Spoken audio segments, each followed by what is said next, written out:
¿Qué tal? Bienvenidas, bienvenidos. ¿Cómo están? Queremos empezar una nueva conversación y esta vez nos vamos a centrar en el medio ambiente, porque finalmente en octubre se busca crear conciencia de lo importante que es poder cuidar, por muy redundante y abundante que sea decirlo, el resguardo del medio ambiente. Y la producción de alimentos también es un eslabón más en esta cadena. Y para conversar sobre ese tema es que queremos saludar a Iris Lobos. Ella es directora nacional del Instituto de Investigaciones Agropecuarias. Iris, ¿cómo estás? Bienvenida. Hola Macarena, muy bien, muchas gracias por la invitación. Gracias a ti. En primer lugar, partamos por lo básico. ¿Por qué es tan importante hablar de lo agropecuario cuando también hablamos del medio ambiente y cuáles son los desafíos ahí? Bueno, porque nosotros necesitamos producir más alimentos, ¿verdad? Somos cada vez la población va creciendo, hay que comer, nadie va a dejar de comer, tenemos que comer, pero para poder producir estos alimentos necesariamente tenemos que cuidar el medio ambiente. Estamos en un momento muy complejo donde el cambio climático ya nos ha mostrado que no podemos seguir produciendo de la misma manera que lo veníamos haciendo. De todas maneras, y es clave lo que nos dice Iris, porque evidentemente hay una necesidad que tenemos que seguir cumpliendo y que es la de alimentarnos todos los días. Hay un objetivo de desarrollo sostenible que es el hambre cero, donde sin duda es un objetivo clave de alcanzar, pero el tema está en cómo logramos que esta producción impacte de menor manera al medio ambiente. ¿Cuáles son los lugares o los espacios donde finalmente podemos acortar esa brecha y dejar de impactar de manera negativa al ambiente? Bueno, la verdad, ahí nosotros como Instituto de Investigaciones Agropecuarias estamos trabajando fuertemente en lo que es la agricultura sostenible, ¿cierto? Ya lo que te decía, hoy día tenemos menos suelo para producir, tenemos menos agua, estamos en un momento de una crisis hídrica muy, pero muy importante. Necesitamos utilizar menos agroquímicos, entonces los desafíos no son menores, pero eso no quiere decir que no lo podamos hacer. Lo que tenemos que estar, es cierto, es disponible para poder cambiar nuestra forma de producción. Ya hasta hace décadas, no sé, una década atrás, todavía el concepto era producir y producir y producir más. Y hoy día lo que tenemos que hacer es producir más alimentos, pero con todos los recursos que te comentaba recién en menor cantidad. Ya, y en ese sentido, usar menos agua, usar tipos, ¿cierto?, de otros productos que acompañan, en este caso, a la agricultura es clave. ¿Hay voluntad también de poder hacerlo? Porque por alguna razón se han usado también muchos de estos productos en el desarrollo de nuestra agricultura. Sí, bueno, con respecto al agua, por ejemplo, que es un insumo básico, ¿cierto?, junto con el suelo para lo que es la agricultura, debemos ser más eficientes. Tenemos que entender, ¿cierto?, que ya no hay tanta agua. Los ciclos han cambiado. Hoy día, como dato para que tú sepas, tenemos cualquiera, o sea, nadie se extraña si les digo que en Arica tenemos déficit de agua, ¿cierto? Claro. Pero también lo tenemos hoy día en Magallanes. ¿Quién pensaría, cierto, que en Punta Arenas íbamos a estar con una emergencia hídrica? Entonces, a ese nivel de preocupación es el que tenemos que tener. Por lo tanto, acá tenemos que ser eficientes. Y eficiente significa que ya no podemos regar, dejar ahí, no sé, la manguera, que riegue, que bote agua. No, tenemos que ser capaces de determinar cuánta agua requiere ese cultivo y agregar solamente lo que necesita, porque el resto se pierde, se va a evotranspirar, ¿cierto? Y no se va a utilizar. Eso, por ejemplo, es lo que estamos haciendo como institución y es lo que trabajamos con nuestros agricultores. Y en esa misma línea, el desarrollo, por ejemplo, de variedades que utilicen menos agua, variedades que utilicen menos agroquímicos son esenciales. Entonces, hoy día lo que tenemos son variedades de trigo, variedades de arroz, variedades de alfalfa, que utilizan menos agua y que requieren mucho menos uso de agroquímicos. Claro, pero ahí también tenemos un problema con el consumo, porque finalmente estamos acostumbrados a comer el arroz blanco y no de otro color. Voy a dar el ejemplo porque estabas justamente a hablar de eso, y me imagino que nosotros los consumidores también tenemos una responsabilidad de ir. Siempre digo, estamos todos acostumbrados a que las manzanas, cuando son todas iguales y están puestas, ¿cierto?, en un lugar brillantes, grandes, son pareciera las que queremos. Y al igual que las personas somos todas distintas, finalmente la naturaleza también nos brinda frutos distintos, pero nos acostumbramos a otra cosa y a otro criterio. Por lo tanto, ¿cuál es el Bueno, consejo? Claro, ¿cuál es queremos un tomate que sea perfectamente redondo, cuando finalmente otro tomate que tenga una forma distinta es porque finalmente así está bien igual consumirlo. ¿Cuál es el llamado que tenemos que hacer desde el punto de vista de la alimentación a nosotros los consumidores? sí, bueno, mira, tú ahí dijiste algo muy importante, que es cuál es el rol del consumidor. Bueno, hoy día, la verdad, tenemos consumidores mucho más preocupados por lo que comen. O sea, hoy día tenemos un consumidor que quiere saber de dónde viene, cómo se produjo, con qué se produjo. Entonces, ese consumidor hoy día está disponible para pagar, ¿cierto?, un precio distinto o que tenga una forma no tan regular, como lo que es en el caso de las manzanas.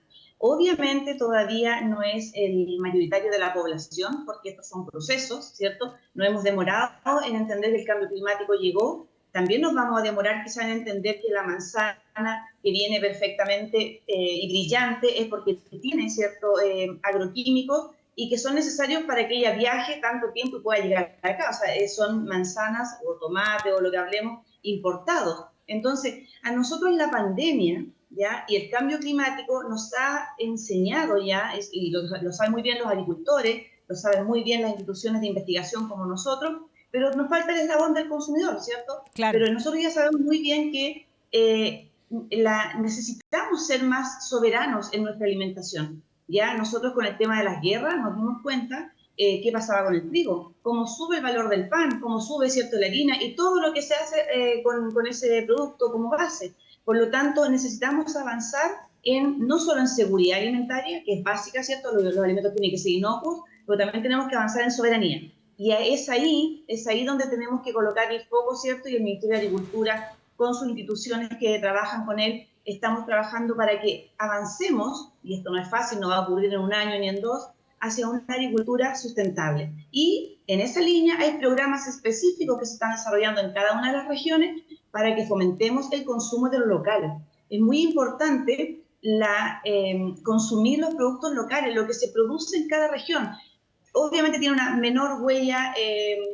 contaminante, o sea, va a viajar menos horas, ya con que viaje menos horas contamina menos. Entonces es necesario ahora que el consumidor vaya exigiendo más el producto local.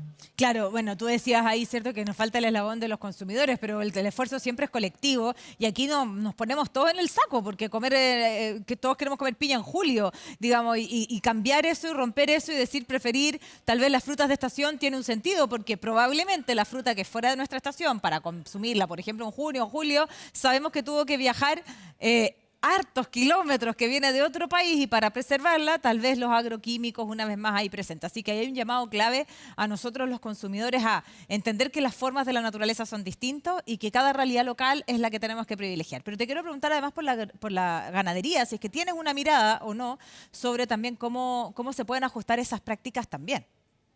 Sí. Bueno, mira, ahí en el tema de la ganadería, porque existe como por decir un poco el mito de que es la ganadería la que más contamina, no es necesariamente la ganadería, no voy a decir que no produce cierto gas de efecto invernadero, porque todo lo que hacemos y todo lo que comemos de una u otra forma produce gas de efecto invernadero. Pero en ese sentido estamos trabajando también fuertemente, tenemos una política interna de ganadería sostenible y que tiene que ver con cómo cuidamos el suelo, ¿cierto? Cómo tenemos, por ejemplo, lo que te decía, una alfalfa tolerante a la sequía, es decir, que utilice menos agua, que utilice menos agroquímicos, cómo es de importante que los animales, la carga animal en ese suelo, ¿cierto? Tenemos que saber cuántos animales pueden comer por hectárea, cuánto forraje necesito, es decir, tenemos que hoy día colocarle número a nuestra ganadería, ¿ya? No hacerlo, no seguir haciendo como se ha hecho siempre, ¿ya? Es súper necesario saber cuántos animales puedo colocar por hectárea, cuántos alimentos necesito producir para esos animales, y de esa forma, ¿cierto?, vamos a ir mitigando el tema de la producción de gases de efecto invernadero. Esto es básicamente, hay muchas otras herramientas, ¿cierto?, que podemos trabajar. Por ejemplo, cómo alimentamos a nuestro ganado, qué le damos, también es importante, qué va a comer. Dependiendo de lo que come el animal, también va a ser el óxido nitroso, ¿cierto?, o los gases de efecto invernadero que va a producir, el metano sobre todo. Exacto. Entonces, ahora, no solo, por ejemplo, mira, para darte un dato, no es la ganadería la que produce más, o sea, no son las vacas, por decirlo así, las que producen más metano. El arroz produce una cantidad de metano Importante. impresionante. El arroz bajo inundación, que es lo que todos conocemos, produce mucho más, el doble o el triple de metano que la ganadería. Por eso el INEA estaba trabajando en un arroz, ¿cierto?, que consuma menos agua. Y hoy día tenemos un arroz climáticamente inteligente, blanco, que es el que tú decías que la gente prefiere, blanco, pero que además produce menos gases de efecto invernadero. Claro, y es clave lo que Entonces, tú ese es dices, el ¿ah? fin. Sí, no, y es clave lo que dices, porque los esfuerzos tienen que ser, insisto, colectivos. No porque produzca más que otro vamos a descuidar uno. Y cuando tú hablas, para también explicarle a toda la audiencia, el gas metano es uno de los gases de efecto invernadero, pero que urge atajar. Fue conversado también en la pasada COP por la facilidad que hay, o es más fácil finalmente poder reducir las emisiones de metano por el impacto que también genera como gas de efecto invernadero, y ahí suman todos, también los vertederos, ¿cierto? Y cuánto esfuerzo sea en favor de atajar nuestra crisis climática. Lo importante, sí siento, de esta repasada que hacemos por la agricultura, de avanzar en una agricultura sustentable, de avanzar también en ajustar criterios en la ganadería, también, insisto, en el rol que tenemos nosotros, los consumidores, de aprender a comer también de otra manera. Uno, porque tenemos que comer mejor para vivir mejor, y segundo, porque tenemos que comer mejor para dañar menos nuestro planeta. Si tú tuvieras que dar algunos consejos prácticos para enseñarle a nuestra audiencia, ¿cuáles serían? Bueno, producir, o sea, perdón, a los consumidores que prefieran el consumo local, es decir, lo que se produce en la región, obviamente en la estación también, y que esos productos que digan, por ejemplo, que son producidos ahí, los que, a ver, mira, también está el concepto de soluciones basadas en la naturaleza, es decir, aquellos productos que no utilizan agroquímicos, pero que necesitan obviamente controlar ya sea las malezas o controlar algún tipo de plaga, ¿cierto? Y ahí está el tema de usar, por ejemplo, bandas florales. Muchos agricultores hacen de que colocan, ¿cierto?, su producción y por su alrededor bandas florales. Eso se está haciendo. Hay faros agroecológicos en todas las regiones. Entonces, yo los invitaría, la verdad, a ir avanzando en consumir productos locales, que se produzcan cerca para que contaminemos menos, pero que además también, lo que decías tú, no exijamos la manzana perfecta, sino una manzana fresca. Yo creo que el concepto es más que sea fresco, que sea inocuo, a que sea muy bonito. Claro, porque finalmente, en este caso, la apariencia sí muchas veces nos está Sí. engañando y haciendo creer algo, fomentar el consumo de los productores locales. Tal vez en Santiago no es tan fácil poder llegar a ellos, pero sí en otros lugares, y saber dónde están también, saber dónde están para preferir ese tipo de consumo, ese tipo de verduras, de fruta, que tengan una producción y un traslado más corto, porque no solo estamos beneficiándonos a nosotros en la salud, consumiendo productos naturales con menos productos agroquímicos, sino también fomentando y, bueno, dando un aporte a nuestro medio ambiente, que es el tema que motivaba esta conversación. Iris, muchísimas gracias por el contacto con CNN Chile. Muchas gracias a ti, Macarena. Ya lo saben ya, entonces, la manzana perfecta no existe. ¿Ah? Tienen distintas formas, la fruta, las verduras, y eso es lo que tenemos que empezar a poner en el ojo ahora, a relevarlo también, para también ajustar nuestros hábitos de consumo. Muchísimas gracias por acompañarnos en esta entrevista. Nos encontramos en una próxima.